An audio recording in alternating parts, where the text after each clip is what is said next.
அல்லேலூயா. கிறிஸ்துவுடன்பான தேவ பிள்ளைகளுக்கு கர்த்தர் ரட்சகருமாகிய இயேசு கிறிஸ்து நாமத்தில் அன்பின் வாழ்த்துக்கள். கர்த்தரை பாட்டினால் துதித்து ஸ்தோத்திரத்தினால் மகிமைப்படுத்தி கொம்பும் விரிவளமும் உள்ள காளை எருதை பார்க்கலும் பிரியமானதை அவருக்கு செலுத்தினோம். அல்லேலூயா. பிரியமானதை அவருக்கு செலுத்தினபடியால் நாம் அவருடைய பிரியமான பிள்ளைகளாய் இருக்கிறோம். இப்பொழுதும் ஆண்டவர் இன்னும் அவருக்கு பிரியமானவர்களாய் மாற தேவன் நமக்கு கொடுக்கிற வார்த்தைகளை நாம் தியானிக்கலாம். சங்கீதக்காரன் 19ஆம் சங்கீதம் 13ஆம் வசனத்திலே இப்படியாய் சொல்லுகிறார், துணிகரமான பாவங்களுக்கு உமது அடியனை விலக்கி காரும், அவைகள் என்னை ஆண்டு கொள்ள ஒட்டாதிரும். அப்பொழுது நான் உத்தமனாகி பெரும் பாதகத்துக்கு நீங்களாயிருப்பேன். அல்லேலூயா. இங்கே சங்கீதக்காரன் சொல்லுகிறார், துணிகரமான பாவங்களுக்கு உமது அடியனை, துணிகரமான பாவம் இருக்கிறது. பாவம் என்னதென்று தெரியாமல் செய்கிற பாவம் நிறைய பேருக்கு தெரியாது. பிள்ளைகளுக்கு கூட குழந்தைகளுக்கு எல்லாம் தெரியாது. ஆனா துணிகிற பாவம், இது பாவம் என்று தெரிந்தும் துணிந்து செய்கிறது. அல்லேலூயா. தேவனுடைய பிள்ளைகளுக்கு தெரியும் இது பாவம் என்று தெரியும். அதை துணிந்து செய்தால் அதற்கு பேர் துணிகரமான பாவம். அதான் சங்கீதக்காரன் சொல்லுகிறார், துணிகரமான பாவங்களுக்கும் அது அடியனை விலக்கி காரும், அவைகள் என்னை ஆண்டு கொள்ள. துணிகரமான பாவங்கள் என்னை என்ன செய்யக்கூடாது? ஆளுகை செய்யக்கூடாது. அப்பொழுதுதான் நான் உத்தமனாகி பெரும் பாதகத்திற்கு நீங்களாய். பாருங்க, 51ஆம் சங்கீதத்திலே அந்த 1ஆம் சங்கீதத்துக்கு மேலாக ஒரு காரியத்தை எழுதி வைத்திருப்பார்கள். பட்சைவானிடத்தை தாவீது பாவத்துக்கு உட்பட்ட பின்பு நாத்தான் தீர்க்கதரிசி அவனிடத்தில் வந்து அவன் பாவத்தை உணர்த்தின போது பாடி தலைவனுக்கு ஒப்புவிக்கப்பட்ட தாவீதின் உரியாவின் மனைவியாகிய பட்சோபாளை தாவீது தனக்கு மனைவியாக எடுத்துக்கொண்டார். அல்லேலூயா. ராஜா என்று என்னால் எல்லாமே ராஜாவுக்கு சொந்தம். சாமுவேலின் காலத்திலே சொல்லப்பட்டிருக்கிறார், உன் விளைச்சலில் பாதியை எடுத்துக் கொள்ளுவான், உன் வாலிப பிள்ளைகளை அவன் யுத்தத்திற்கு அழைத்துக் கொள்ளுவான், உன் கன்னிமார்களை எல்லாம் உனக்கு சொந்தமாக வைத்துக் கொள். அப்பொழுது அந்த ஜனங்கள் சொன்னாங்க, எப்படி இருந்தாலும் எங்களுக்கு யார் வேணும்? ராஜா வேணும். அதனாலதான் தாவீது எல்லாம் நமக்கு சொந்தமாக இருக்கிறது என்று உரியாவின் மனைவியாகிய பட்சோபாளை துணிகரமாய் சேர்த்து கொண்டார். அல்லேலூயா. அதான் இங்க சொல்லுகிறான், துணிகரமான பாவங்களுக்கு. இனி நான் இப்படி துணிகரமான பாவங்களை எல்லாம் என்ன செய்யக்கூடாது? அப்பதான் உத்தமனாகி பெரும் பாதகத்துக்கு நாமும் தேவனுடைய பிள்ளைகளாகிய நாம்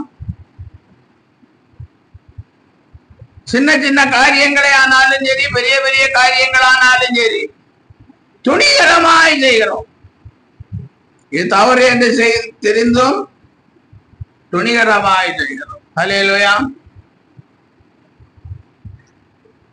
பொய் சொல்லக்கூடாது என்று தெரிந்தும் பொய் சொல்லுவோம்.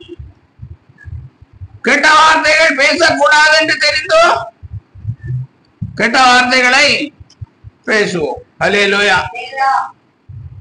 அப்போ பேசுவோம் சொன்னதுனால பாஸ்டர் பொய் சொல்றாரு, பாஸ்டர் கெட்ட வார்த்தை பேசுறாருன்னு எல்லாம் இங்க நினைக்க கூடாது. அல்லேலூயா.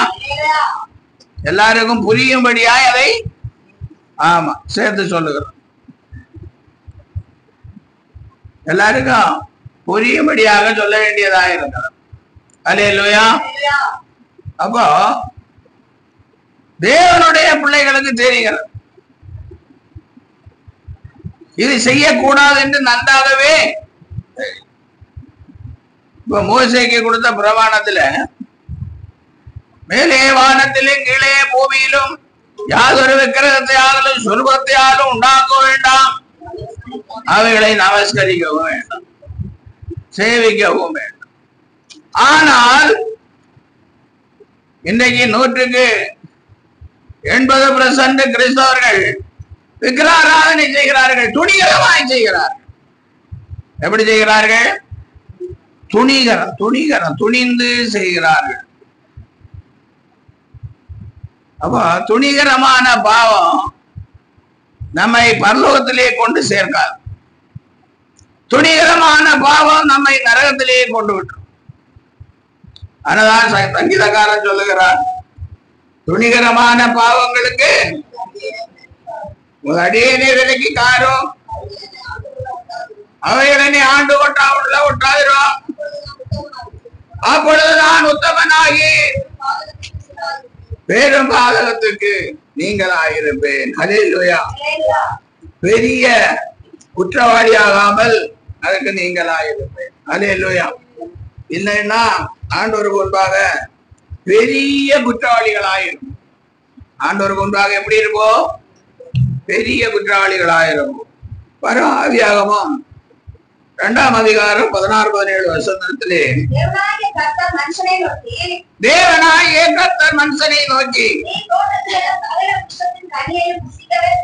நீ தோட்டத்தில் உள்ள சகல விருட்சத்தின் கனியையும் புசிக்கலாம், ஆனாலும் நன்மை தீமை அறியத்தக்க விருட்சத்தின் கனியை புசிக்க வேண்டாம், அதை நீ புசிக்க நாளிலே சாகவே சாவாய் என்று கட்டளையிட்டார். அல்லேலூயா. ஆதாமை தன்னுடைய சாயலின்படியும் தம்முடைய ரூபத்தின்படியும் உருவாக்கின தேவன் அவன் நாசியிலே ஜீவ சுவாசத்தை ஊதி அவனை ஜீவாத்மாவாக மாற்றினார். அல்லேலூயா. இப்ப அவனிடத்துல சொல்லுகிறார், இந்த தோட்டத்தில் இருக்கிற எல்லா மரத்தின் கனியை என்ன செய்யலாம்? புசிக்கலாம். ஆனால் நன்மை தீமை அறியத்தக்க இந்த ஒரே ஒரு மரத்தின் கனியை நீ என்ன செய்ய கூடாது? அதை புசிக்கிற நாளிலே நீ சாகவே. அப்ப ஆண்டவருடைய வார்த்தைக்கு கீழ்ப்படியாமல் ஆதாமும் ஏவாளும் அந்த விருட்சத்தின் கனியை என்ன செய்கிறார்கள்? புசிக்கிறார். அல்லேலூயா. 3ஆம் அதிகாரம் 8ஆம் வசனம் பகலில் குளிர்ச்சியான வேளையிலே தோட்டத்தில் உலாவுகிற தேவனுடைய சத்தத்தை அவர்கள் கேட்டார்கள். அப்பொழுது ஆதாமும் அவன் மனைவியும் தேவனாகிய கர்த்தருடைய சன்னதியில் விழுந்து விலகி தோட்டத்தின் விருட்சங்களுக்குள்ளே ஒளித்து கொண்டார்கள். அல்லேலூயா. எப்பவும் பகல்ல குளிர்ச்சியான வேளையில தேவனாகிய கர்த்தர் ஆதாமையும் ஏவாளையும் பார்க்கிறதுக்கு வருவார். அல்லேலூயா. அவர்களோடு அவர் என்ன செய்வார்? பேசுவார். அவர்கள் பேசுவார்கள். மிகவும் மகிழ்ச்சியா இருக்கும். அல்லேலூயா. ஒரு சகோதரனை போல, ஒரு நண்பனை போல அவர்கள் உலாவுவார்கள், உறவாடுவார்கள். அல்லேலூயா. ஆனா இன்னைக்கு என்ன நடக்குது? ஆண்டுடைய சத்தத்தை, தோட்டத்தில் உலாவுகிற தேவனுடைய சத்தத்தை கேட்டு விலகி தோட்டத்தின் விருட்சங்களுக்குள்ளே ஒளித்து. இதுக்கு முன்ன ஆண்டுடைய சத்தத்தை கேட்டா ஓடி வருவாங்க 2 பேரும். தேவனுடைய சத்தத்தை எப்ப கேட்போமோ, எப்ப வரணும்னு அவளோட காத்திருப்பார்கள். ஆனால் இப்ப என்ன நடந்தது? ஆண்டுடைய சத்தத்தை கேட்டதும் விருட்சங்களுக்குள்ளே ஒளித்து கொண்டு அதுக்கு என்ன நடந்தது? அப்பொழுது கர்த்தராகிய தேவன் ஆதாமை கூப்பிட்டு நீ எங்கே இருக்கிறாய் என்றார். அல்லேலூயா. அப்பொழுது தேவனாகிய கர்த்தர் ஆதாமை கூப்பிட்டு நீ எங்கே இருக்கிறாய் என்றார். ஹல்லேலூயா. தினமும் ஆண்டவருடைய சத்தத்தை கேட்டதுமே போதும் ஓடி வருவார்கள். ஆதாமும் ஏவாளும் ஓடி வருவார்கள். ஹல்லேலூயா. ஒரு விருந்தாளி வரும்போ குடும்பத்தின் பிள்ளைகள் எப்படி சந்தோஷமா அவர்களை வரவேற்பார்கள். ஹல்லேலூயா. குடும்பத்தினர் கூட ஓடி போய் வரவேற்பார்கள். அவர்கள் கொண்டு வருகிற பைய சூட்கேஸ் எல்லாம் அப்படியே தூக்குவார்கள். ஹல்லேலூயா. ஆனா அப்படிதான் இருந்தாங்க. இப்ப திடீரென்று ஆண்டவருடைய சத்தத்தை கேட்டு தோட்டத்தின் விருஷங்களுக்குள்ளே ஒளித்துக் கொண்டார்கள். தினமும் நாம் வரும்போது நம்ம எதிர பார்த்து காத்திருப்பார்களே, நமக்கு சோத்திரம் சொல்வார்களே, வாங்கய்யா வாங்கய்யா என்று கூப்பிடுவார்களே, இன்றைக்கு காணோமே என்று நினைத்த ஆண்டவர் என்ன சொல்லுகிறார்? ஆதாமே நீ எங்கே இருக்கிறாய்? ஹல்லேலூயா. சோத்திரம் சொல்லுகிற ஆதாமே நீ எங்கே இருக்கிறாய்? வாங்க வாங்க என்று சொல்லுகிற ஆதாமே நீ எங்கே இருக்கிறாய்? அதற்கு அவன் நான் தேவனுடைய சத்தத்தை தோட்டத்திலே கேட்டு நான் நிர்வாணியா இருப்பதனால் பயந்து. இப்ப நான் எப்படி இருக்கிறேன்? நிர்வாணியா இருக்கிறேன். இப்ப ரெஸ் இல்லாதவனா இருக்கிறேன். எப்படி இருக்கிறேன்? ரெஸ்ஸே இல்லை. குழந்தை பிறந்தா ரெஸ் போட்டா பிறக்கும், அது மாதிரி இருக்கிறாங்களா ரெண்டு பேரும். அதனால இப்ப தேவனுக்கு என்ன செய்யறாங்க? பயந்து ஒழித்து கொண்டார். ஹல்லேலூயா. இப்ப பயம் வருகிறது. அடுத்து வாசிங்க. அப்பொழுது அவர் நீ நிர்வாணி என்று உனக்கு அறிவித்தவன் யார்? புசிக்க வேண்டாம் என்று நான் உனக்கு விலக்கின விருஷத்தின் கனியை புசித்தாயோ என்றார். ஹல்லேலூயா. இப்ப நிர்வாணி ஆவறதுக்கு காரணம் என்ன? விலக்கின விருஷத்தின் கனியை புசித்தது. ஹல்லேலூயா. கீழ்ப்படியாமை, தேவனுக்கு கீழ்ப்படியாமல் போனதனால் இப்ப என்ன ஆகிறது? நிர்வாணமாகிறது. ஹல்லேலூயா. நிர்வாணிகளானதுனால ஆண்டவருடைய சமூகத்திலே வருவதற்கு பயப்படுறான். ஹல்லேலூயா. அப்போ இந்த விருஷத்தின் கனியை புசிக்க கூடாது என்று சொன்ன போதும் துணிகரமாய் ஆண்டவருடைய வார்த்தையை மீறினார்கள். ஹல்லேலூயா. துணிகரமாய் ஆண்டவருடைய வார்த்தையை மீறினார்கள். ஹல்லேலூயா. பாருங்க 16ஆம் வசனம். அவர் ஸ்திரியை நோக்கி நீ கர்ப்பவதியா இருக்கும் போது உன் வேதனையை மிகவும் பெருக பண்ணுவேன். வேதனையோட பிள்ளை வருவாய். உன் ஆசை உன் புருஷனை பற்றி இருக்கும். அவன் உன்னை ஆண்டு கொள்வான் என்றார். ஹல்லேலூயா. ஆண்டுடைய வார்த்தைக்கு கீழ்ப்படியாமல் போனதனால், துணிகரமாய் ஆதாமும் ஏவாளும் பாவத்தை செய்ததனால் ஆதாமுக்கு என்ன தண்டனை கிடைக்கிறது? நீ கர்ப்பவதியாயிருக்கும் போது உன் வேதனையை பெருக பண்ணுது. ஹல்லேலூயா. அப்போ ஆண்டுடைய வார்த்தையை மீறாமல் இருந்தால் கர்ப்பவதியாயிருக்கும் போது என்ன செய்ய வேண்டியதில்லை? பயப்பட வேண்டியது. இப்ப பயம். ஒவ்வொரு ஆஸ்பத்திரியா போக வேண்டியதா இருக்கிறது பயம். ஹல்லேலூயா. அப்புறம் உன் ஆசை உன் புருஷனை பற்றி இருக்கும். அவன் உன்னை ஆண்டு. எவ்வளவுதான் பெரிய படிப்பு படித்து பெரிய வேலையை வாங்கி பெரிதாக சம்பாதித்தாலும் கூட வெளியே சொல்லுவார்கள். ஆனா ஒரு நல்ல ஒரு குடும்பம், அப்படின்னு என்ன அவங்க புருஷனுக்கு கீழே அடங்கி இருந்தாதான் ஒரு நல்ல ஒரு குடும்பம். அல்லேலூயா. வேதம் சொல்லுகிறது. அநேக சகோதரிகள் வேணுமா புருஷனை கொஞ்சம் அடக்கி ஒடுங்கி வைத்திருக்கலாம், அது அடுத்த. ஆனால் வேதம் என்ன சொல்லுகிறது? உன் ஆசை உன் புருஷனை பற்றி இருக்கும், அவன் உன்னை ஆண்டு கொள்ளுவான். புருஷன் தான் ஆளுகை செய்கிறான். இது எதனால் வந்தது? ஆண்டுடைய வார்த்தைக்கு கீழ்ப்படியாமல் துணிகரமாய் பாவம் செய். அதை இன்னைக்கு மாற்றி போடலான்னு எல்லாரும் நல்லா பாக்குறாங்க. நீ பேண்ட் போட்டா நானும் பேண்ட் போடுவேன், நீ சட்டை போட்டா நானும் சட்டை போடுவேன், நீ பனியம் போட்டா நானும் பனியம் போடுவேன், நீ மொட்டை அடிச்சா நானும், நீ மீச வச்சா. ஆனா மீச என்ன செய்யறது இல்லை, உழைக்க மாட்டேன் இல்லைன்னா வச்சிருவான். அல்லேலூயா. எப்படியோ பாவத்தை மூடி மறைக்கலாம் என்று நினைக்கிறார்கள். கல்வியினாலும் சம்பாத்தியத்தினாலும் மூடி மறைக்கலாம் என்று நினைக்கிறார்கள். அல்லேலூயா.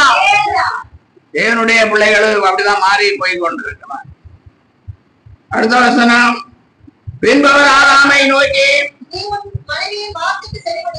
நீ உன் மனைவியின் வார்த்தைக்கு செய்வடுத்து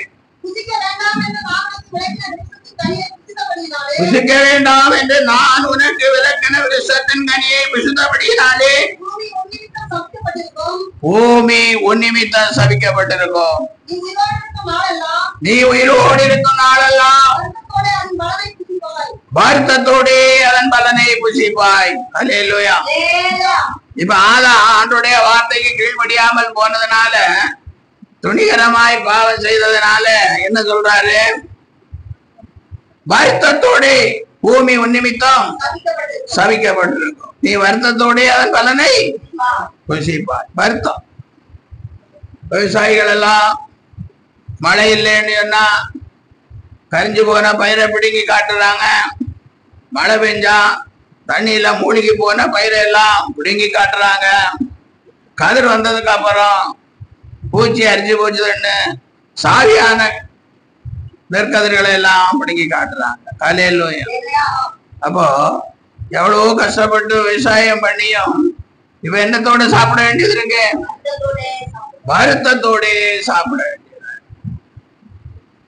அப்போ பூமி உன் நிமித்தம் சபிக்கப்பட்டிருக்கும். நீரோடு இருக்க நாளெல்லாம் ஆமா வருத்தத்தோட. இது எதனால? ஆதாம் தேவனுடைய வார்த்தைக்கு கீழ்ப்படியாமல் போனதுனால் இப்ப வருத்தத்தோட சாப்பிட வேண்டியது இருக்கு. இப்பதான் ஆண்டுடைய வார்த்தைக்கு கீழ்ப்படிந்து அவருடைய பிள்ளைகளாய் மாறும்போது இந்த தண்டனையிலிருந்து ஆண்டவர் நமக்கு விடுதலையை கொடுக்கிறார். அல்லேலூயா. அது மாத்திரம் அடுத்து பூமி என்ன கொடுக்குறாங்க நமக்கு? அது உனக்கு முள்ளும் குறுக்கும் முளைப்பிக்கும், வெளியின் பயிர் வகைகளை புசிப்பாய். அல்லேலூயா. பூமி முள்ளையும் குறுக்கையும் முளைப்பி. அடுத்த வசனம், நீ பூமியிலிருந்து எடுக்கப்பட்டபடியால் நீ பூமிக்கு திரும்ப மட்டும் உன் முகத்தின் வேர்வையால் ஆகாரம் புசிப்பாய். நீ மண்ணாய் இருக்கிறாய், மண்ணுக்கு திரும்புவாய் என்றார். அல்லேலூயா. நீ மண்ணாய் இருக்கிறாய், நீ மண்ணுக்கு திரும்புவாய். அல்லேலூயா. நீ என்னுடைய வார்த்தைக்கு கீழ்ப்படியாமல் இருந்திருந்தால் நீ மனுஷனா இருந்திருப்பாய். அல்லேலூயா. இந்த பூமியிலே ஆளுகை செய்து கொண்டிருந்திருப்பாய். இவ்வளவு நீ வார்த்தையை கீழ்ப்படியாமல் போனதினால் நீ மண்ணாய் இருக்கிறாய், மண்ணுக்கு திரும்புவாய். இந்த உலகத்திலே என்ன செய்வாய்? வேர்வை சிந்த பாடுபடுவாய். அல்லேலூயா. உன் முகத்தின் வேர்வையால் ஆகாரம் புசிப்பாய். அல்லேலூயா. இன்னைக்கெல்லாம் ஐடி கம்பெனி எல்லாம் வந்திருக்கு. அவர்களுக்கு ஏசி, அவர்களுக்கு போறதுக்கு ஏசி, கார் ஏசி, பஸ், வீட்டுல ஏசி எல்லாம் இருக்குது. அல்லேலூயா. ஆனா ஒரு 10 நிமிஷம் கரண்ட் போனா என்ன செய்ய வேண்டியது இருக்கு? வேர்வையெல்லாம் ரத்தம் எல்லாம் வேர்வையா போகுது. அல்லேலூயா.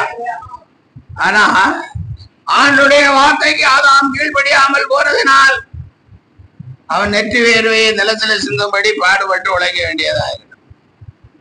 மண்ணாய் இருப்பதனால் அவன் மண்ணுக்கு அல்லேலூயா. இப்படியாக ஆதாம் மூலம், ஆதாமின் துணிகர பாவத்தின் மூலம் நமக்கு மரணம் வந்தது. அல்லேலூயா. ஏவாளின் துணிகர பாவத்தின் நிமித்தம் அவர் வேதனையோடு பிள்ளை பெற வேண்டியதாய் வந்தது. அல்லேலூயா.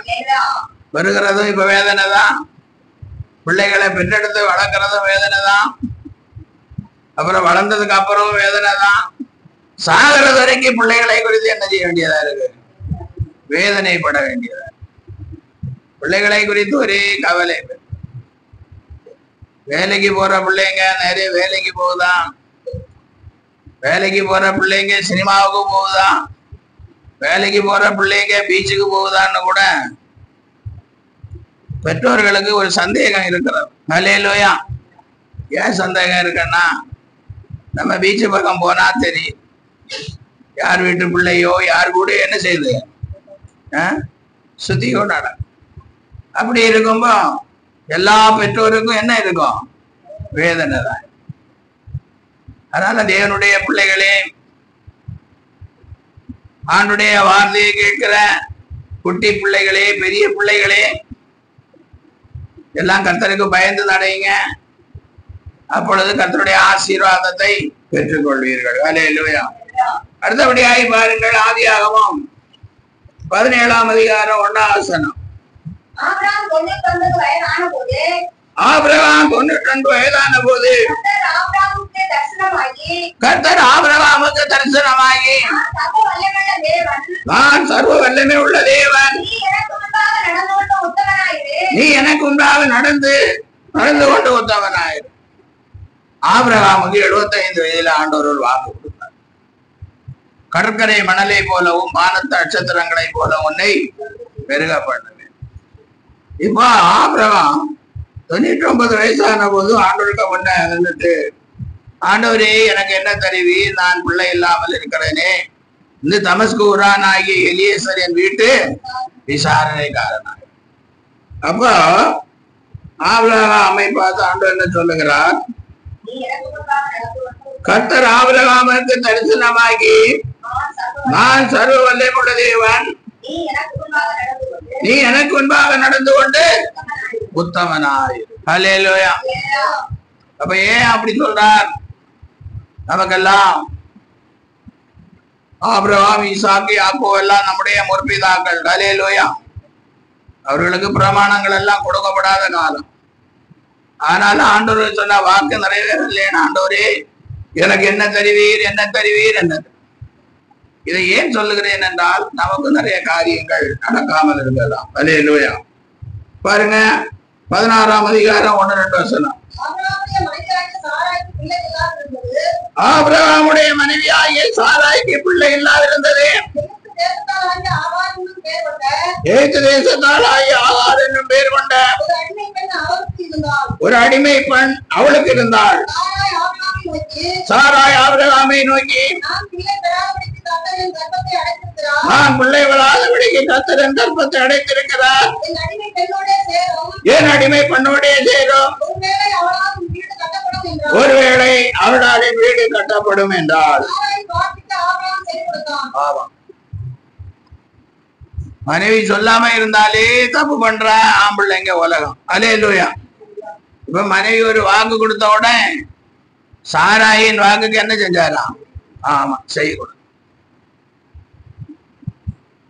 அப்ப ஆண்டவருடைய வாக்கை அவர்கள் புறந்தள்ளி விட்டார்கள். உன்னை பெருக பண்ணுவேன் என்று சொல்ல வார்த்தை என்ன செஞ்சாங்க? மறந்து போனார்கள். அல்லேலூயா. இப்ப ஆபிரகாம் சாராயின் வார்த்தையை கீழ்படி, ஆண்டுடைய வார்த்தையை கீழ்படிக்கிறத விட்டு இப்ப சாராகி வார்த்தை. அப்ப இங்கே துணிகரமாக ஒரு காரியத்தை செய்கிறார். அல்லேலூயா. பாருங்க, 25ஆம் அதிகாரம் 1ஆம் வசனம்.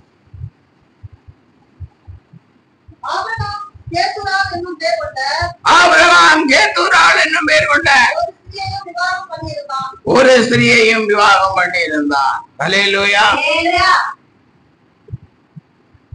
ஆண்டவர் சொல்லுகிறார், சாராய் மூலம் உனக்கு குடும்பத்தை கட்டி எழுப்பு. ஆனா சாராள் ஆகாரை பிடித்து விடுகிறான். நீ ஒன்ன பிடித்து விட்டா நான் இன்னொன்ன பிடிப்பேன்னு சொல்லி ஆபிரகாம் இன்னும் கேத்துறாள்னா ஒத்தியை பிடித்துவான். அவர் உயிரோடு இருக்கிற காலத்திலே இங்க தொடர்ந்து படிச்சீங்கன்னா அவருடைய பிள்ளைகளுக்கு நன்கொடைகளை பிடித்து கொடுத்து அவர்களை கீழ் தேசத்துக்கு அனுப்பி விட்டாராம். ஹல்லேலூயா. அந்த கீழ் தேசம் தான் நம்முடைய தேசம். ஹல்லேலூயா. இன்றைக்கு திராவிடர், மாடல் திராவிடம், திராவிடன் என்று சொல்லி கொண்டிருக்கிறாங்களே, அவங்க இங்க தமிழ்நாட்டிலே பல பகுதியிலே, கேரளாவிலே, ஆந்திராவிலே, கர்நாடகாவிலே எல்லாம் செதறி வாழ்ந்தார்கள். ஹல்லேலூயா. அவர்கள் தான் கேத்தூராளுடைய பிள்ளைகள். ஹல்லேலூயா. அப்புறம் கொஞ்ச காலத்துக்கு அப்புறம் தேசாந்தாரியாய் திருகிற யூதர்கள், மந்திரவாதிகளாகிய யூதர்கள் தைவர் போலன் கணவாய் வழியாக எங்க வந்தாங்க? இந்தியாவுக்குள் வந்தாங்க. அது சிந்து நதி நாகரிகம், அதை சொல்லுகிறார்கள். அங்கே அவர்கள் குடியிருந்தார்கள். அவர்கள் ஆரியர்கள் என்று சொல்லப்படுகிறார்கள், உயர்ந்த ஜாதி. இவர்கள் தாழ்ந்த ஜாதி, உயர்ந்த ஜாதி. இன்னைக்கு வரைக்கும் மோதிக்கொண்டே இருக்கிறார். ஆண்டுடைய வார்த்தைக்கு கீழ்படியாமல் செய்கிற சின்ன பாவமோ பெரிய பாவமோ அது துணிகிற பாவமாய் மாறி இன்றைக்கு உலகத்திலே பிரச்சனைகளை கொண்டு வருகிறதா இருக்கிறது. ஹல்லேலூயா. ஆகார் ஒரு பிள்ளையை பெற்றெடுத்தால் அவனுக்கு இஸ்மவேல் என்று பேர். அவன் எப்படி இருப்பான்? துஷ்ட மனுஷனாக இருப்பான். இன்னைக்கு பாருங்க, அவன் எல்லாருக்கும் துஷ்டனாய் தான் இருக்கிறான். அவன் சகோதரனுக்கும் அவன் துஷ்டனாய் இருக்கிறான். அவன் இனத்துக்கும் அவன் துஷ்டனாய் இருக்கிறான். ஈசாக்கனுடைய வம்சத்துக்கும் துஷ்டனாய் இருக்கிறான். ஆபிரகாமுடைய சந்ததிக்கும் எல்லாருக்கும் துஷ்டனாய். ஹல்லேலூயா. அப்ப துணிகரப்பா, நல்ல துணிகர பாவத்துக்கு விலக்கிக்காரும் நான் உத்தமனாகி பாருங்க. 2 சாமுவேல் 6ஆம் அதிகாரம் 6-7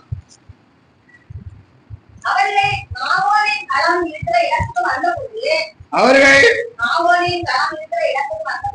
நாகோனின் களம் இருக்கிற இடத்திற்கு வந்தபோது மாடுகள் அசைந்து பெட்டியை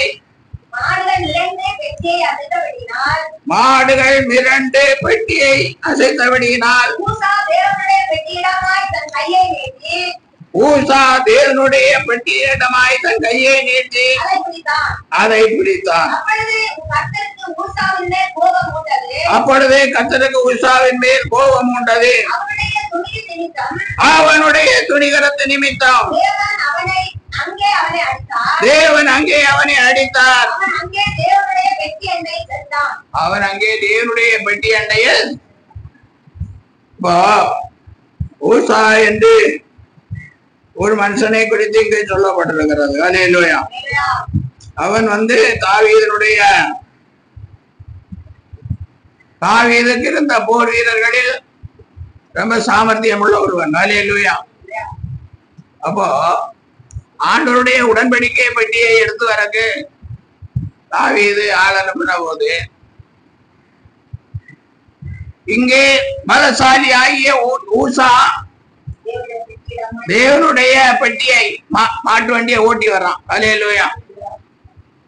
அப்ப மாடுகள் என்ன செய்யுது? அப்படி மிரளுது.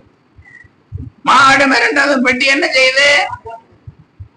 ஒரு பக்கமா சாய். உடனே யூசா பார்த்தான், தேவனுடைய பெட்டியை கீழே விழுந்துட போகுது. ஹல்லேலூயா.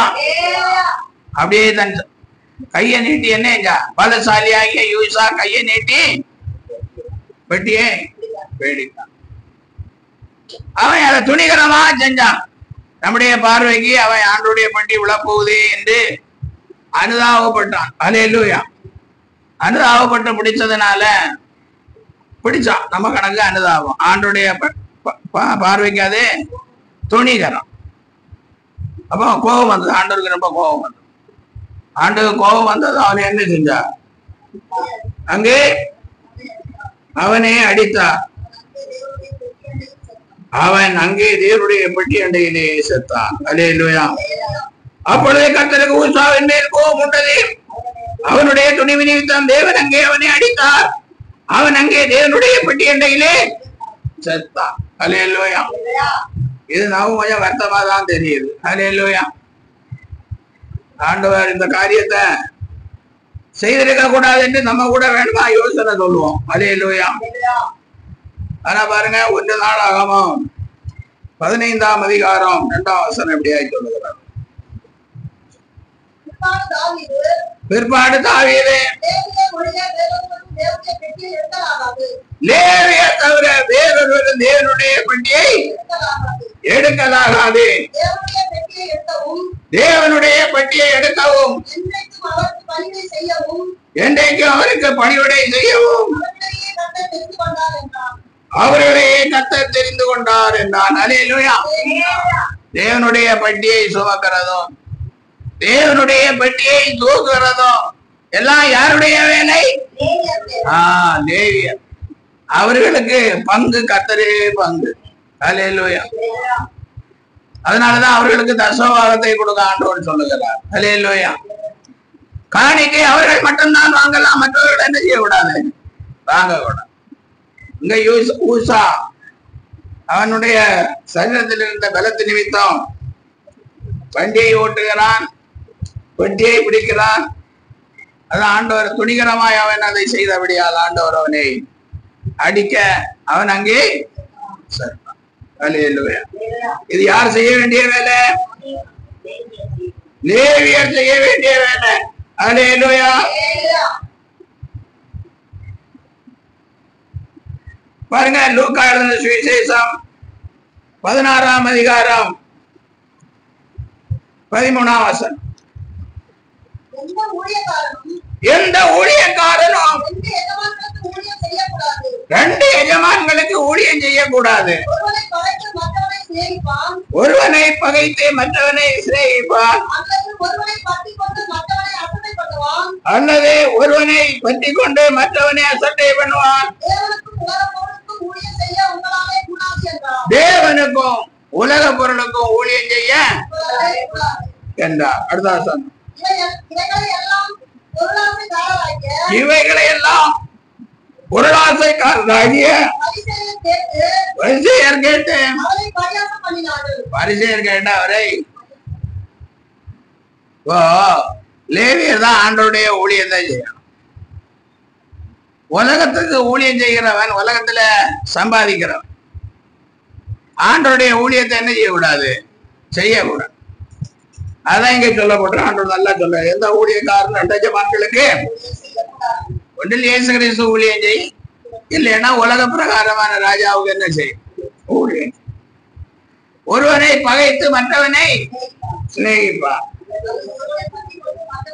ஆமா, இங்க இயேசு கிறிஸ்துனுடைய வேலைக்கு செய்யற நேரத்துல அங்க என்ன செய்ய, அங்க லீவு கிடைக்காது, வர முடியாது. அப்ப எதை செய்வேன் நீங்க? எனக்கு நிறைய பேர் அப்படிதானே, ஞாயிற்றுக்கிழமை வேலை செஞ்சா ஓவர் டைம் டபுள் சம்பளம் தரான். அல்லேலூயா. அதனால நிறைய பேர் சர்ச்சைக்கே வர்றதில்லை. இப்படிப்பட்ட சூழ்நிலையில இதை கேட்டதும் பரிசேயராகிய பொருளாசைக்காரராகிய பரிசேயர், அல்லேலூயா, இவையெல்லாம் பொருளாசைக்காரராகிய பரிசேயர் கேட்டு அவரை இயேசு கிறிஸ்துவ பரியாசம், 2 எஜமானுக்கு ஊழியம் செய்யக்கூடாதுன்னு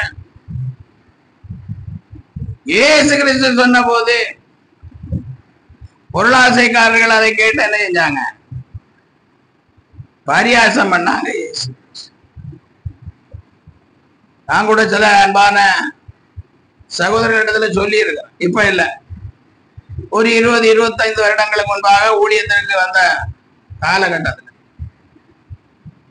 அவர்கள் என்னை வெறுத்து பரிகாசம் பண்ணி இன்னும் 10 பேர்கிட்ட சொல்லி இருக்கிறாங்க, அவன் எல்லாம் ஊழியக்காரனே கிடையாது, அவனை உங்க சபைக்கு கூப்பிடாதீங்க, அவனுக்கு நயா பைசா என்ன செய்யாதீங்க, காணிக்க கொடுங்க, அவன் எப்படி ஊழியம் செய்யறான்னு பார்க்கலாம் அப்படின்னு. அல்லேலூயா. பைபிள் சொல்லுது, ஒருவேளை இதை துணிகரத்து நிமித்தம் நீங்க செய்கிறதுனால ஆண்டோடத்திலிருந்து தண்டனை வருமே என்று சொல்லி நம்ம நல்ல சகோதரராக இருக்கிறார்களே, நல்ல வசதி வாய்ப்புல இருக்கிறீர்களே, ஏன் நீங்க ஆண்டோரை அறிகிற அறிவு உங்களுக்கு இருக்கிறது, ஒண்ணுல அதை செய் இல்லைன்னா இதை செய்யன்னு சொன்னதுக்கு அவர்கள் தூத்தினார்கள், ஏசினார்கள், என்னெல்லாமோ செய்தார்கள். ஹல்லேலூயா. அடுத்த வசனம், அவர் அவர்களை நோக்கி, நீங்கள் மனுஷன் முன்பாக உங்களை நீதிமான்களாக காட்டுகிறீர்கள், தேவனோ உங்கள் இதயங்களை அறிந்திருக்கிறார். மனுஷருக்குள்ளே மேன்மையாக எண்ணப்படுகிறது, தேவனுக்கு முன்பாக அருவருப்பாக இருக்கிறது. நான் ரொம்ப படிச்சவன், எனக்கு தான் நல்ல பிரசங்கம் வரும், நான் போற சபையில 200 ரூபாய் காணிக்க கொடுப்பேன்,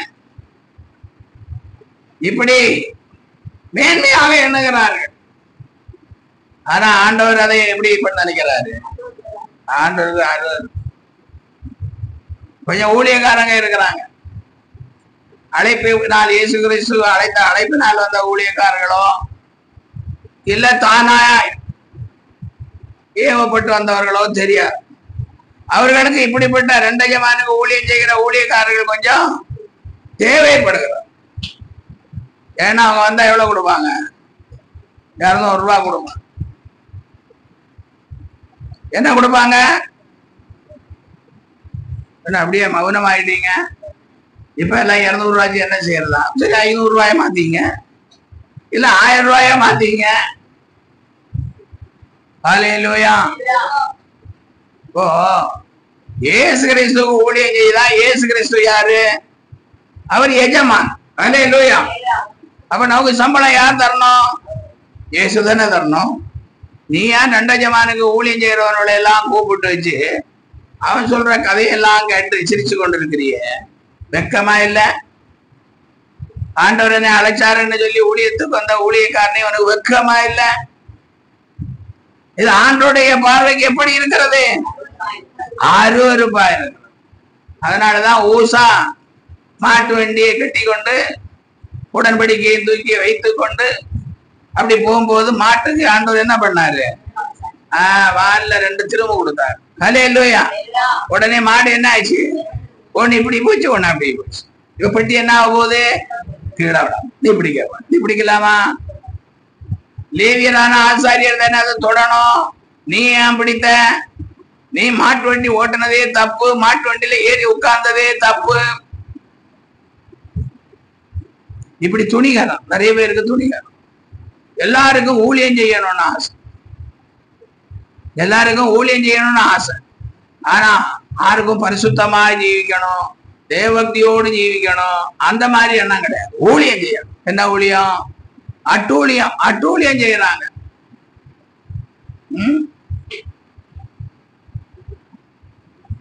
வெளிப்படுத்தின விசேஷத்துல சொல்லப்பட்டிருக்கிறது, கர்த்தருக்கு பாத்திரவான்கள் வெண்வஸ்திரம் தரித்தவரோடு கூட. ஆனா செப்பனியா 1:8 என்ன சொல்லப்பட்டிருக்கிறது? சீக்கிரம் எடுத்து வாசிங்க. செப்பனியா 1:8. கர்த்தருடைய யாகத்தின் நாளிலே நான் அதிபதிகளையும் ராஜகுமாரரையும் மறு தேசத்து வஸ்திரம் தரிக்கிற யாவரையும். ஆமா, இன்னைக்கு நம்ம ஊழியக்காரங்களுக்கு எல்லாம் நம்ம நாட்டு வஸ்திரம் எல்லாம் பிடிக்க மாட்டேங்குது. பெரிய ஊழியக்காரங்க, ஹல்லேலூயா, ரொம்ப பெருசா மேல ஏறி உட்கார்ந்து இருக்கிற ஊழியக்காரங்க, பெரிய பிரசங்கி, அவங்களுக்கெல்லாம் நம்ம நாட்டு வஸ்திரம் எல்லாம் பிடிக்காது. நீங்க வேணுமா தொலைக்காட்சி பெட்டியில பாருங்க, நம்ம நாட்டு வஸ்திரம் தரிச்சு யாராவது பிரசங்கம் பண்ணனா நம்ம ஆளுங்களுக்கு பிடிக்காது. நம்ம ஆளுங்களுக்கு என்ன செய்யாது? பிடிக்காது. அதுலயும் குறிப்பா ஜிப்பாவோ வேட்டியோ தாடியோ வச்சிருந்தா பிடிக்காது.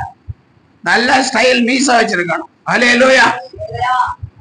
ஸ்டைலா மீச வச்சிருக்கணும். முடி உனக்கு இருக்குதோ இல்லையோ நல்ல கருகரன்னு எப்படி இருக்கணும்? சுருள் சுருளா இருக்கணும். ஹல்லேலூயா. அப்பதான் உங்களுக்கு பிடிக்கும். இல்ல என்ன நாங்க எங்களுக்கு பிடிக்காது, நாங்க பிரசங்கத்தை கேட்க மாட்டோம், நாங்க காணிக்கையும் கொடுக்க மாட்டோம் ஆனால் இங்கே வேதம் என்ன சொல்லுகிறது? கர்த்தருடைய யாகத்தின் நாளிலே நான் அதிபதிகளையும் ராஜகுமாரரையும் மறு தேசத்து வஸ்திரம் தரிக்கின்ற யாவரையும் கண்டிப்பேன். அப்ப இன்னைக்கு நிறைய ஊழியக்காரர்கள் நமக்கு தேவை, நிறைய ஊழியம் தேவை, நிறைய சபை தேவை. ஆனா ஊழியக்காரங்க தேவபக்திக்கு ஏதுவாக சத்தியத்தை அறிகிற அறிவு இல்லாமல் அவர்கள் வெளிநாட்டு வஸ்திரத்தை தரித்து பெரிய பணக்காரனை போல பெரிய ஊழியம் செய்து கொண்டிருக்கிறார். அவர்களை தேவன் ஒரு நாள்ல என்ன யாகத்து நாள்ல என்ன செய்வார்? கண்டிப்பா. அல்லேலூயா. அதனால ஊசாவை யானை துணிகரத்து நிமித்தம் ஊசாவை அடித்தார். அல்லேலூயா.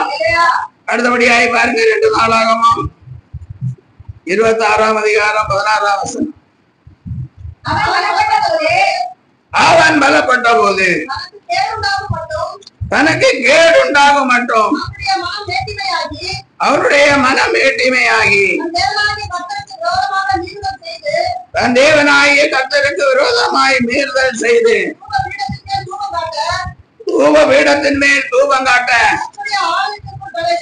கர்த்தருடைய ஆலயத்துக்குள் பிரவேசித்தான். ஆசாரியனாகிய அசரியாவும் அவனோட கூட கர்த்தரின் ஆசாரியனான பராக்கிரமசாலிகளாகிய 80 பேரும் உட்பிரவேசித்து ராஜாவாகிய உசியாவோடு ஏற்றுதென்று, உசியாவே கர்த்தருக்கு தூபம் காட்டுகிறது உமக்கு அடுத்ததல்ல, தூபம் காட்டுகிறது பரிசுத்தமாக்கப்பட்ட ஆரோனின் குமாரனாகிய ஆசாரியருக்கு அடுக்கும். பரிசுத்த ஸ்தலத்தை விட்டு வெளியே போ, மீறுதல் செய்தீர், இந்த தேவனாகிய கர்த்தராலே உமக்கு மேன்மையாக லபியாது என்றார்.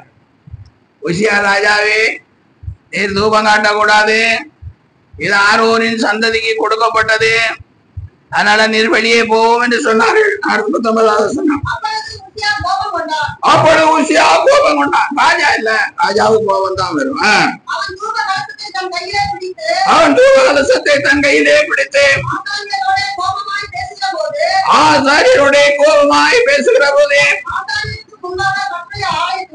ஆசாரியருக்கு முன்பாக கர்த்தருடைய ஆலயத்திலே தூபபீடத்தின் முன் இருக்கிற அவனுடைய நெற்றியிலே குஷ்டரோகம் தோன்றிற்று. அல்லேலூயா. உசியா ராஜா தூப கலசத்தை எடுத்து அவரு தூப காட்ட போறாரு ஆண்டவர். ஆனால் அங்க நிக்கிற லேவியர்கள் எல்லாம் சொல்றாங்க, இது ஆரோனுடைய குடும்பத்தாருக்கு, ஆரோனுடைய வம்சவழியா வந்தவங்களுக்கு தான் இதை செய்யறதுக்கு தகுதி இருக்கு. உடனே ராஜாவுக்கு என்ன வந்தது? இன்னைக்கு நம்ம ஆளுங்களுக்கு எல்லாம் இதெல்லாம் சொன்னா கோபம் வந்தா என்ன நடக்குதுன்னு தெரியாது. அல்லேலூயா. அவனுக்காட்ட பணம் இருக்குதா, அவனுக்காட்ட பெரிய ஆலயம் இருக்குதா, எல்லாம் என்கிட்ட. அல்லேலூயா. ரொம்ப கோபம். பெரிய ஊழியக்காரங்களுக்கு, 2 ஜமானுக்கு ஊழியம் செய்யறவங்களுக்கு என்ன வருது? கோபம். ராஜாவுக்கு கோபம் வந்தது மாதிரி இன்னைக்கு ஒரு 90% ஊழியக்காரங்களுக்கு கோபம் வருது. எல்லாம் கேட்டான். அது ஊழியக்காரங்களுக்கு கோபம் வரது மட்டுமா, விசுவாசிகளுக்கும் கோபம் வரும். அல்லேலூயா. ஆமா, 199 விசுவாசிகளுக்கு கோபம் வரும். இவர் அவரை குறை சொன்னார், நம்ம யாரை குறை சொன்னோம்? யாரையும் குறை சொல்லல. 2 ஜமானுக்கு ஊழியம் செய்யக்கூடாதுன்னு வேதம் சொல்லுது, அதை சொல்லுகிறோம். அல்லேலூயா. அப்ப என்ன ஆச்சு? போது வாசித்தது போதும். அப்பொழுது உசியா கோபம் கொண்டான். அவன் தூப கலசத்தை தன் கையிலே பிடித்து ஆசாரியருடைய கோபமாய் பேசுகிற போது ஆசாரியருக்கு முன்பாக கர்த்தருடைய ஆலயத்திலே தூபபீடத்தில் என்கிற அவனுடைய நெற்றியிலே குஷ்டரோகம். அல்லேலூயா. குஷ்டரோகி ஆலயத்துல மாத்திரமல்ல, வீட்டுல கூட போகக்கூடாது. குஷ்டரோகிக்கு தனியா ஒரு ஊர் இருக்கு, அங்க போய் உட்காரணும். மனுஷர்களை பார்த்தா தீட்டு பக்கம் வராதீங்கன்னு சொல்லி கொண்டு இருக்கணும். அல்லேலூயா. துணிகர பாவம் எவ்வளவு பிரச்சனையே இருக்கும்.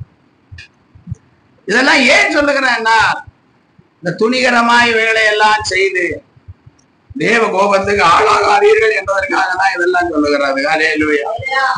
அடுத்தபடியாய் பாருங்க, அப்போஸ்தலர்கள் 12ஆம் அதிகாரம் 21ஆம் வசனம். குறித்த நாளிலே ஏரோது ராஜ வஸ்திரம் தரித்துக் கொண்டு சிங்காசனத்தின் மேல் உட்கார்ந்து அவர்களுக்கு பிரசங்கம் பண்ணினார். அப்பொழுது ஜனங்கள், இது மனுஷ சத்தம் அல்ல, இது தேவ சத்தம் என்று. இன்னைக்கு 2 ஜமானுக்கு ஊழியம் செய்யறவங்க பிரசங்கம் பண்ணினா ஜனங்கள் என்ன சொல்லுவாங்க? இது மனுஷ சத்தம் அல்ல, தேவ சத்தம் சொல்லுவாங்க. எத்தனை பேர் சொல்லுவாங்க? தேவபக்தி இல்லாத 199 பேரு சொல்லுவாங்க. இப்ப தேவபக்தி உள்ள ஊழியர்களும் தேவபக்தி உள்ள சபையாரும் கூட அவங்கள கூப்பிட்டு வச்சு இப்படி சொல்றாங்க, இது மனுஷ சத்தம் அல்ல, இது தேவ சத்தம். நடந்தது என்ன? அவன் தேவனுக்கு மகிமையை செலுத்தாதபடியினால்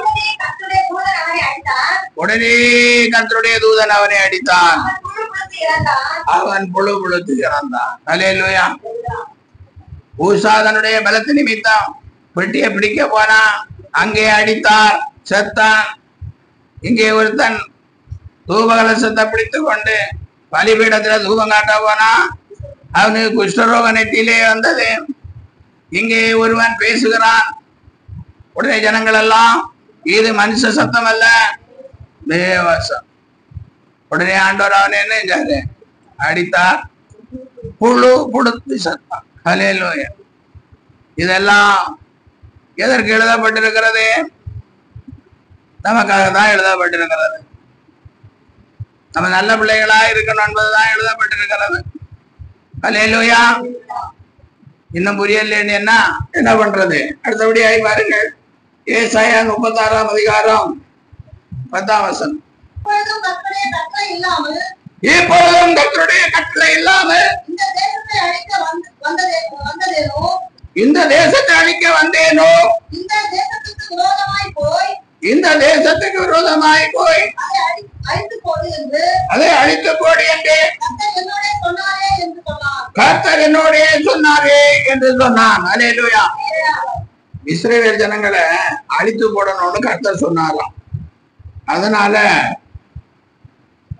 இங்கே வந்தாராம். யார் வந்தது? சனகரிப் என்று சொல்லுகிற ஒரு ராஜா. அல்லேலூயா.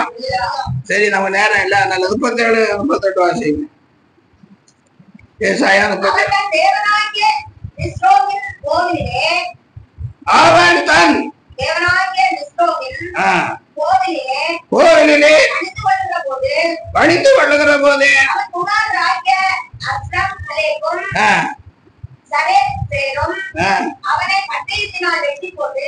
அவனை பட்டயத்தினால் வெட்டி போட்டு அரராத் தேசத்துக்கு தப்பி ஓடி போனார்கள். அல்லேலூயா. கர்த்தருக்கு விரோதமாய் இந்த ஜனத்தை அழிக்க வந்தேன்னு சொன்னவருடைய நிலைமை என்ன ஆச்சு? அவன் பிள்ளைங்களே அவனை வெட்டி போடுகிறார்கள். அல்லேலூயா. கிறிஸ்துவுடன் அன்பானவர்களே, இதே மாதிரி ஆண்டவருக்கு விரோதமாய் செயல்பட்டவர்கள், ஆண்டவருடைய நாமத்தை நிந்தித்தவர்களுக்கெல்லாம் மரணம் தான் முடிவாயிருக்கிறார். அல்லேலூயா. அடுத்தபடியாய் பாருங்க, 1 சாமுவேல் 17ஆம் அதிகாரம் 3ஆம் வசனம். பெலிஸ்தியர் அந்த பக்கத்தில் ஒரு மலையின் மேலும் நின்றார்கள். அவர்களுக்கு நடுவே பள்ளத்தாக்கு இருந்தது. அப்பொழுது காத்தூரான் ஆகிய கோலியாத்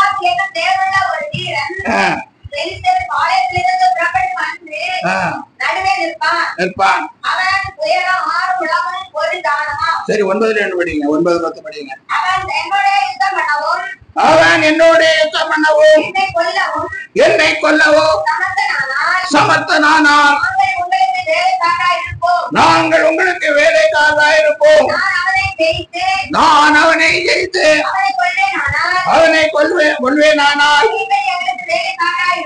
நீங்கள் எங்களுக்கு வேலைக்காரராயிருந்து எங்களை சேவிக்க வேண்டும் என்று சொல்லி பின்ன வந்த பெலிஸ்தன் நான் இன்றைய தினம் இஸ்ரவேலுடைய சேனைகளை நிந்தித்தேன். அல்லேலூயா. இஸ்ரவேலுடைய சேனை என்ன செய்யறாரா? நிந்திக்கிறார். அல்லேலூயா. சரி, நமக்கு நேரம் 42 வசனம்.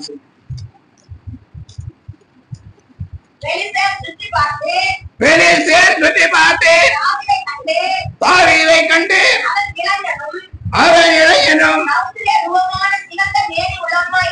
சௌந்தரிய ரூபமான சிவந்த மேனி உள்ளவனுமாய் இருந்தபடியினால் அவனை அசட்டை பண்ணினான்.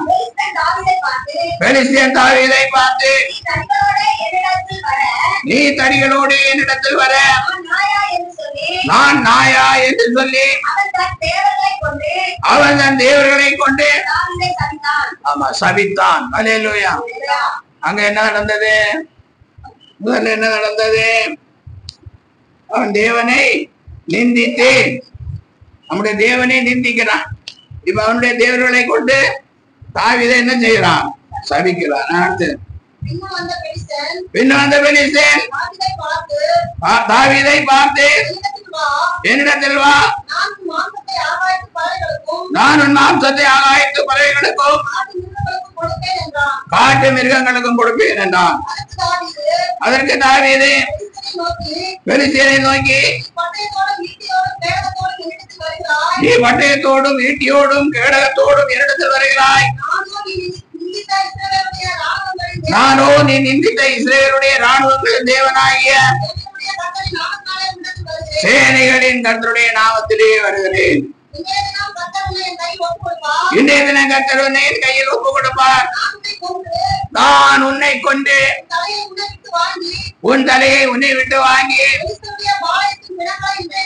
பெலிஸ்தருடைய பாளையத்தின் பணங்களை இன்றைய தினம் ஆகாயத்து பறவைகளுக்கும் பூமியின் காட்டு மிருகங்களுக்கும் கொடுப்பேன். அதனால் இஸ்ரவேல் தேவன் ஒருவர் உண்டு என்று பூலோகத்தார் எல்லாரும் அறிந்து கொள்வார்கள். அல்லேலூயா. அவன் நிந்திக்கிறான், தூஷிக்கிறான், சபிக்கிறான். இவன் ஆண்டுடைய நாமத்தை மேன்மை பாராட்டுகிறான். தாவீது 49வது வசனம். தன் கையை அடைப்பதிலே போட்டு அதுல இருந்து ஒரு கல்லை எடுத்து உடனே வைத்து சுழற்றி பெலிஸ்தருடைய நெற்றியிலே படையெறிந்தான். அந்த கல் அவன் நெற்றியில் பயந்து போனதனால்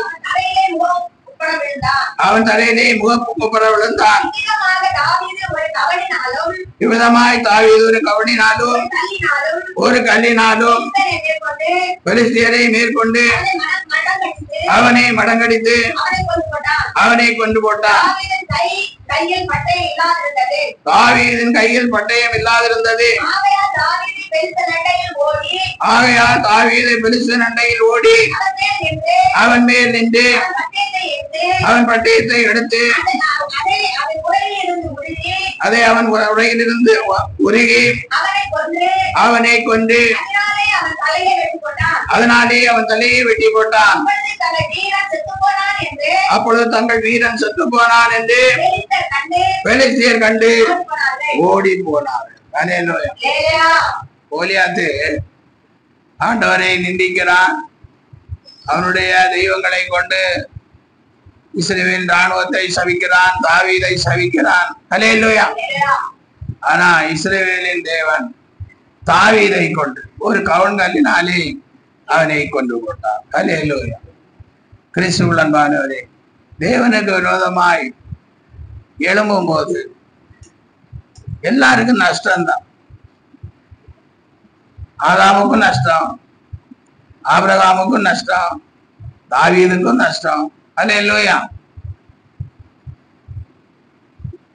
ஊசாவுக்கும் நஷ்டம், உசியாவுக்கும் நஷ்டம். அல்லேலூயா. ஏரோது ராஜாவுக்கும் நஷ்டம்.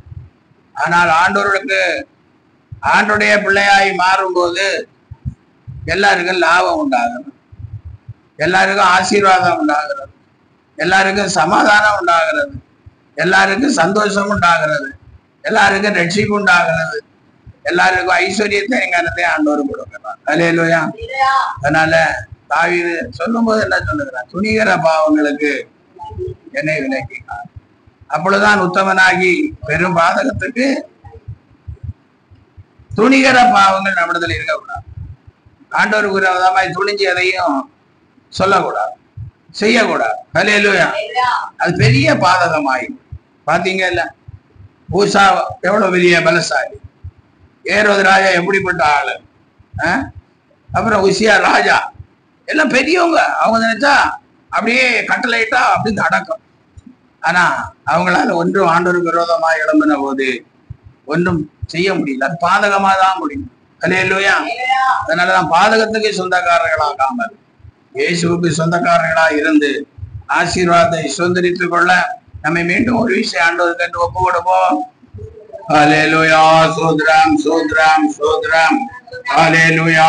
சோத்ரம் சோத்ரம். அல்லேலூயா. சோத்ரம் சோத்ரம் சோத்ரம்.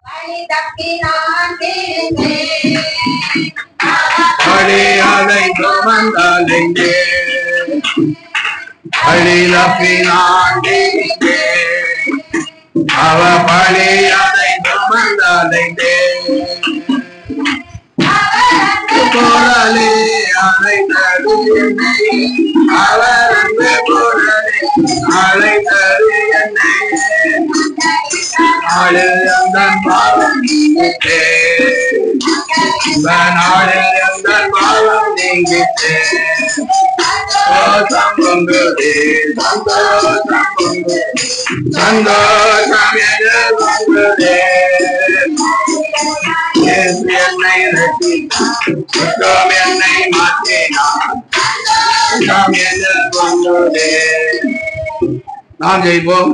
எங்களை அதிகமாய் நேசிக்கிற பரலோகத்தின் தெய்வமே, துணிகர பாவம் ஆண்டவரே பெரிய பாதகத்தை உண்டாக்குறது என்பதை இந்த செய்தியின் மூலம் அறிந்தோம். ஆனால் துணிகர பாவங்களுக்கு எங்களை விலை ஆண்டவரே உம்மிடத்திலிருந்து ஆண்டவரே ஆசீர்வாதங்களை சுதந்திரித்துக் கொள்ளும்படி ஆண்டவரே நாங்கள் உம்முடைய பிள்ளைகளாய் ஜீவிக்க, உமக்கு பயந்து ஜீவிக்க, தேவபக்தி உள்ளவர்களாய் ஜீவிக்க, பரிசுத்தம் உள்ளவர்களாய் ஜீவிக்க, தேவனுடைய வார்த்தைக்கு கீழ்ப்படுகிறவர்களாய் ஜீவிக்க கர்த்தர் ஒவ்வொரு உதவி செய்யும்படியாய் வார்த்தை கேட்ட பிள்ளைகளுக்கு நல்ல சுகம் தாருங்க, நல்ல பலம் தாருங்க, நல்ல ஆரோக்கியத்தை தாருங்க, கையின் பிரயாசங்களை பிள்ளைகள் சாப்பிடும்படியான பாக்கியத்தை தாருங்க, கடந்தொல்லை கஷ்டங்கள் இருந்து விடுதலையை தாருங்க, அற்புதங்களை காண உதவி செய்யுங்க, ஊழியத்தை ஆசீர்வதிங்க, ஊழியத்தின் மூலம் அநேக ரட்சிக்கப்பட்டு தேவநாமத்தை மகிமைப்படுத்துகிறவர்களாய் மாற உதவி செய்யும். வார்த்தைகளை கேட்கிற யாவரும் தேவ ரட்சிப்பை சுதந்திரித்துக் கொள்ள உதவி செய்யுங்க. இயேசுவின் நாமத்தில் ஆசீர்வதித்து ஜெபிக்கிறேன் நல்ல பிதாவே. நாத்துமாவே கர்த்தரை ஸ்தோத்திரி,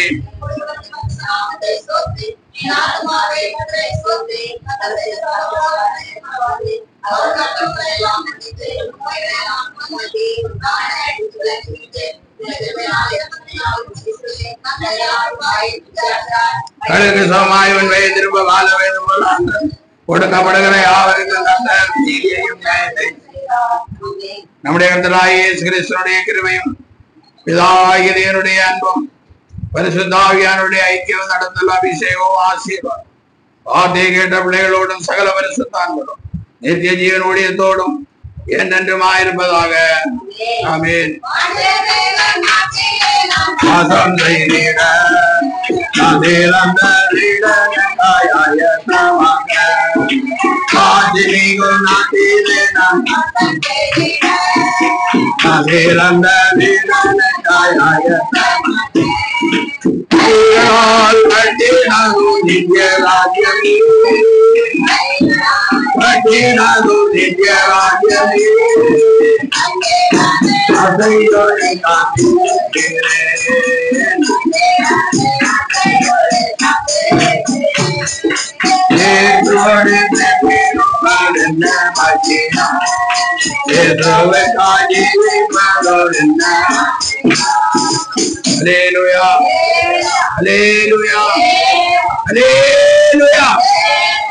ஆண்டவராகிய இயேசு கிறிஸ்து உங்களை ஆசீர்வதிக்கிறார்.